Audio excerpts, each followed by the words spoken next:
Good evening. Watching the main news on HKIBC, I'm Raymond Yeung. And I'm Isabel Wong. Here's a look at tonight's top stories.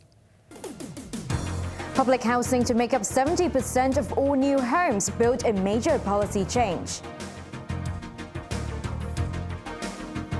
Justice Chief Teresa Chang escapes prosecution over illegal structures, but husband charged.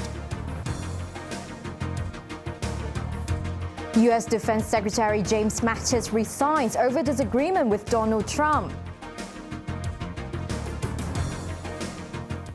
Public housing will now account for 70% of all homes built in the next decade, as the government adjusted the ratio in response to the keen demand for subsidized units. The government now aims to build 450,000 flats over the next 10 years, but admitted there isn't enough land to fulfill that target at the moment. Riley Chan reports. While the government has time and again stressed the need to build more homes, it has lowered its 10-year housing targets today. According to the Long-Term Housing Strategy's annual progress report, the government aims to build 450,000 units over the next decade, 10,000 fewer than the target set lst year. The government argued the downward adjustment was actually a response to the dwindling number of households. But a more important decision was the changing ratio of public and private homes. For every 3 private units put up on the market, it must be matched by 7 public homes. In the past, 40% of the total housing quota was reserved for private flats.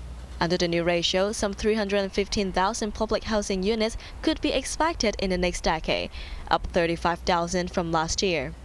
Among those, 220,000 will be public rental housing, while the remaining 95,000 will be home ownership scheme flats sold at a hefty discount to eligible buyers.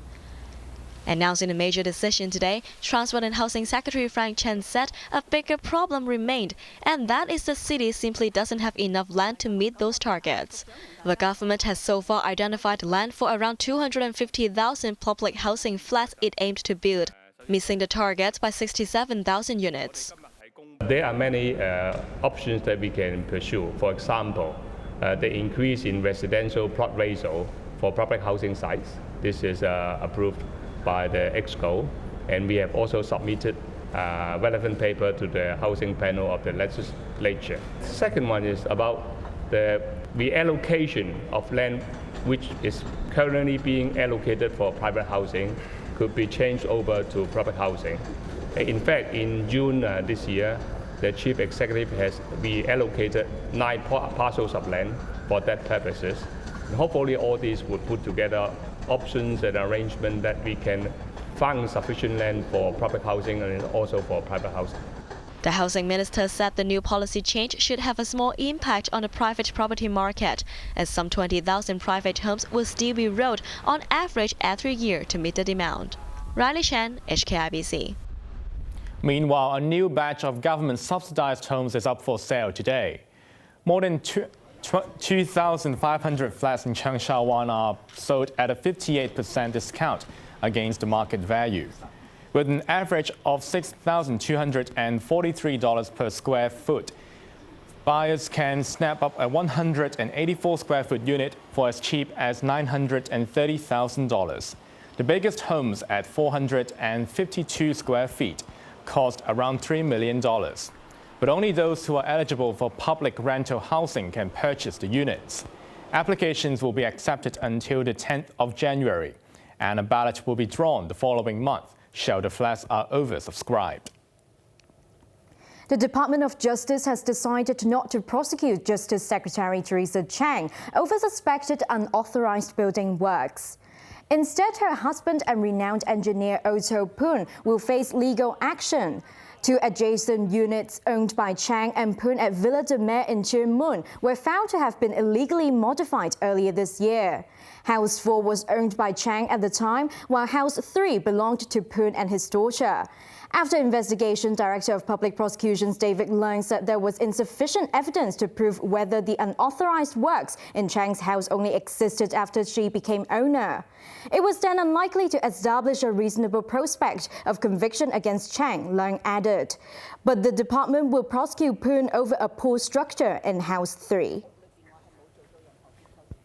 Police have set up an elite tactical unit to patrol MTR stations as part of their terror prevention strategy. The force insisted there is no intelligence suggesting the city has become a target of terrorist activities, but it is necessary to stay vigilant at all times. Here's Riley Chan.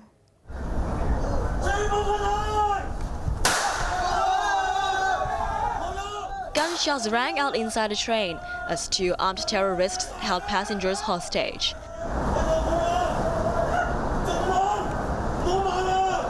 As one of the hijackers turned his back on the passengers, a man seized the opportunity and fled the scene. This is an emergency.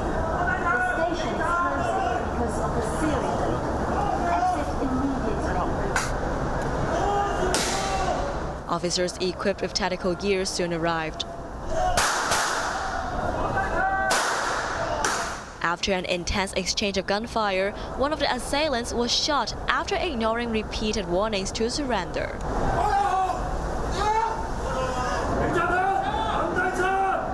Backed into a corner, the other dropped his weapon and was apprehended. While hostage situations like this are extremely rare in Hong Kong, police were taking no chances as an elite team of specialists conducted a counter-terrorism drill at an MTR station. Called the Railway Response Team, the newly established unit comprises 34 officers previously deployed to the Airport Security Unit, Counter-Terrorism Response Unit, as well as the Special Duties Unit, the so-called Flying Tiger Squad. The officers have been training for 2 months to tackle emergencies on the city's busy railway network. Starting from Sunday, the team will patrol 23 stations deemed to be of a higher risk to attacks.